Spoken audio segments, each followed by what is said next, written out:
I think a number of things can be mentioned here.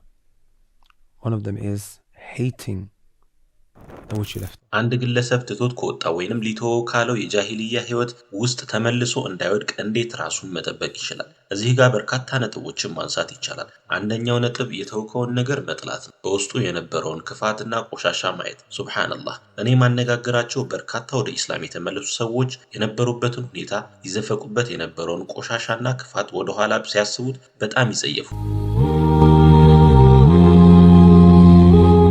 ይህንን ሁኔታ ከኢስላም ጋር ሲያወዳድሩትና ሁሌም ራሳቸውን ሲያስታውሱ ይህም ታላቅ እገዛ ያደርግላቸዋል። ነገር ግን ያለፈውን ህይወትህን የምታደንቅ ወይንም የቀረብህ ነገር ያለ መስሎ የሚሰማህ ከሆነ ወደ ነበርክበት የድሮ ህይወትህ ለመመለስ አንድ እርምጃ ብቻ ነው የቀረህ ማለት ነው። በተጨማሪም ትልቅ ለውጥ ሊያመጣ የሚችለው ነገር ዱዓ ነው። ያ ሙቀሊበል ቁሉብ ሰቢት ቀልቢ አላ ዲኒ፣ አንተ ልቦችን የምታገላብጥ ጌታ ሆይ ልቤን በዲንህ ላይ አጽናልኝ የሚለውን ዱዓ ማድረግ። እኛ ይህንን ዱዓ ሁልጊዜ በሱጁድ ላይ እናደርገዋለን። ነገር ግን አሁን እንደ ልማድ ስለሆኑብን በንቁ ልብ ልንለው ይገባል። በውስጣችንም የሚፈለገውን ስሜት በጽኑ እምነት አንለየው። በተለይ ይህንን ዱዓ አብዝቶ ማድረግ አስፈላጊ። ነብዩ ሰለላሁ ዐለይሂ ወሰለም ጀነት የተረጋገጠላቸው ሆነው ሳለ ይህንን ዱዓ ያዘወትሩ ነበር። ከነብዩ ባልደረቦች ሰሃቦች መካከል አቡ ሁረይራ በመቀጠል ብዙ ሐዲሶችን የዘገበው አብዱላህ ኢብኑ ዑመር ረዲየላሁ ዐንሁማ ጧፍ ጨርሶ ሶፋ ላይ ሲቆም ይህንን ይል ነበር። አላህ ሆይ ወደ ኢስላም እንደመራኸኝ ሁሉ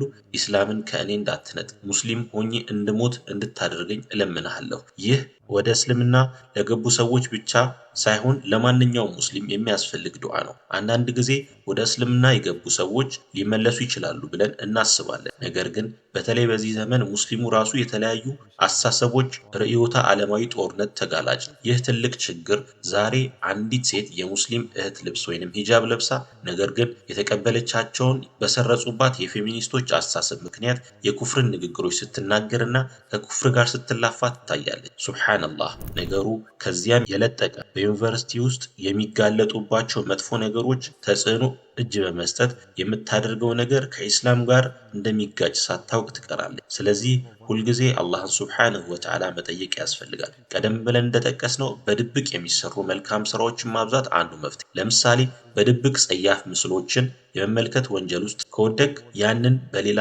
የድብቅ መልካም ስራ መጥፎውን ስራ በመልካም ስራ አስከትለው። ኢብኑ ተይሚያህ መጥፎን ስራ ከሰራህበት አይነት ጋር ተመሳሳይ በሆነ መልካም ስራ መተካትን ይጠቅሳሉ። በተጨማሪ ወንጀልና አላህ ወደማይወደው ነገር የሚመልሰን ምንድነው ብለን ራሳችንን መጠየቅ። ችግሩን ለይቶ ማወቅ አንድ ነገር ሲሆን መፍትሄ መፈለግ ደግሞ ሌላ ነው። አንዳንዶቻችን ችግሩን ለመለየት እንቸገራለን። ወደዚህ ወንጀል እንድወድቅ ያደረገኝ ምንድነው ብለን ለይተን ካወቅን በኋላ ያንን መንገድ መዝጋት አለን። ለምሳሌ ሁሌም ሐራም የምትመለከት ከሆነና ለዚህ ምክንያቱ ስልክ ከሆነ ለተወሰኑ ጊዜ ስልኩን ማስወገድ ይኖርባል። ጸያፍ ምስሎችን ለመመልከት ሱስ ለተያዙ ወንድሞች ስማርት ስልካቸውን አስወግደው ተራ ስልክ እንዲጠቀሙ እመክራቸዋለሁ።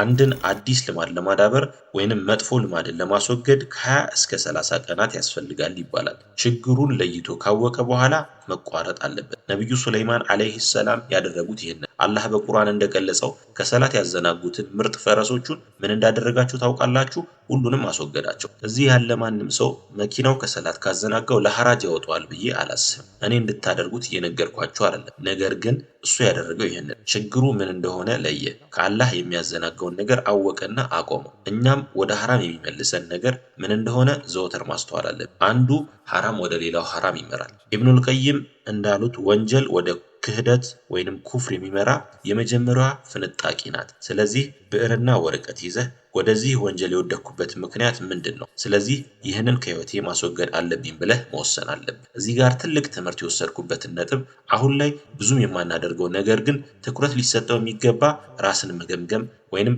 ሰልፍ ሪፍሌክሽን ነው። አንድ ሰው ስለራሱ ማንነት፣ ስራው፣ ችግሮቹ እንዲሁም ጥንካሬና ድክመቱ መገንዘብ ራሱን ተጠያቂ ማድረግ በጣም አስፈላጊ ነው። ዑመር ረዲየላሁ ዐንሁ ተጠያቂ ከመሆናችሁ በፊት ራሳችሁን ተጠያቂ አድርጉ እንዳሉት ማለት። ራስን ተጠያቂ የምታደርግ ከሆነ በተለይ በህይወትህ ነገሮች ሲበላሹ አላህ በበረከት ያጥለቀልቃል። ብዙውን ጊዜ ችግር ሲገጥመን ጣታችንን ወደ ሌላ ሰው እንቀስራለን እንጂ ራሳችንን አንመለከት። ኢብኑ ተይሚያህ ሲናገሩ አንድ ሰው በችግርና በመከራ ውስጥ ሆኖ ሌላን ሰው ሲወነጅል ካየህ ምንም እንኳን ያ ሰው በድሎት ሊሆን ቢችልም ትክክለኛ ምላሽ ሊሆን የሚገባው ግን በአንተና በአላህ መካከል ያለውን ነገር ማስተካከል ነው ይላሉ። ቁጭ ብለህ ምህረት እስትግፋር መጠየቅ አለ። ይህ ችግር የደረሰብኝ በሰራሁት ወንጀል ምክንያት ሊሆን ይችላል ብለህ ማሰብ አለብን። ይህንን ካላደረግን ሰውየው ትልቅ መከራ ውስጥ ነው ያለው ማለት። ራሱን የማይገመግምና የማይተች ከሆነ ችግር አለበት። ነገር ግን በተቃራኒው ራሱን የሚተች ሰው ያ ያጋጠመው ችግር በህይወቱ ውስጥ ወደ